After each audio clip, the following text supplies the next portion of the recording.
last week was the Women in Motorsports North America Women with Drive Summit 3. Now, Amanda, you were able to attend the summit at Phoenix Raceway. There were 450 people in attendance, people of all ages and backgrounds, as well as 60 racers in attendance. So, Amanda, how was your experience attending the Women with Drive Summit?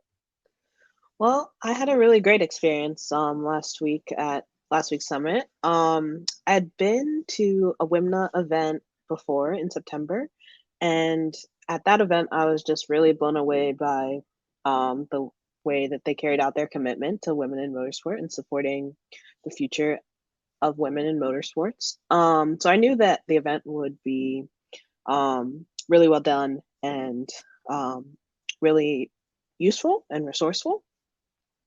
Um, so yeah, when I arrived in Phoenix, I kind of came in with no expectations because I hadn't attended either of the previous two summits. But yeah, I definitely found it to be a very rewarding experience and met a lot of great people and got a lot out of it. Now, we saw that the general sessions were available on live stream, but we know that some breakout sessions were not streamed. So, from those sessions that were not streamed, what specifically stood out to you? Yeah, so I particularly liked the breakout sessions. Obviously, the panels were awesome and had, as you saw, a great speaker, a great lineup. But with the breakout sessions, you were definitely able to get a little bit more personal as they were a bit smaller. And there was really something for everyone. I think on day one, there were panels on uh, for medical staff within the sport. And then I went to a panel about, or a breakout session about communications in the sport and how to use your communication to grow the sport. I think the session was titled. But then there were other sessions that I couldn't get to, but I also heard that um, they were equally as amazing and informative. And so, yeah, I would definitely say that the breakout sessions did a good job at making it feel a little bit more small and intimate and made it easy to connect to the presenter. Now, along with professionals already in motorsports, there were also students and even a 10-year-old who said that they were motivated. So, how important is it to include college students and present the opportunities in motorsports? It's super important to include college age students there.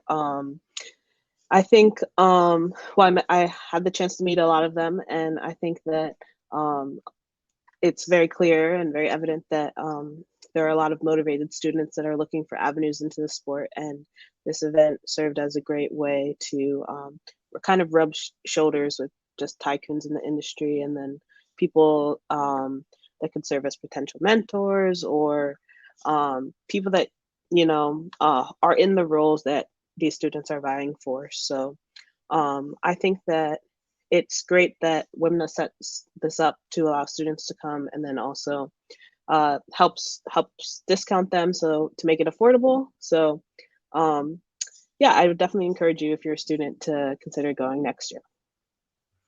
So, Amanda, this year there were 450 people in attendance, and for next year, their goal is 800. So, next year they will be at the Indianapolis Motor Speedway, which is the most iconic track in the United States and perhaps in the world.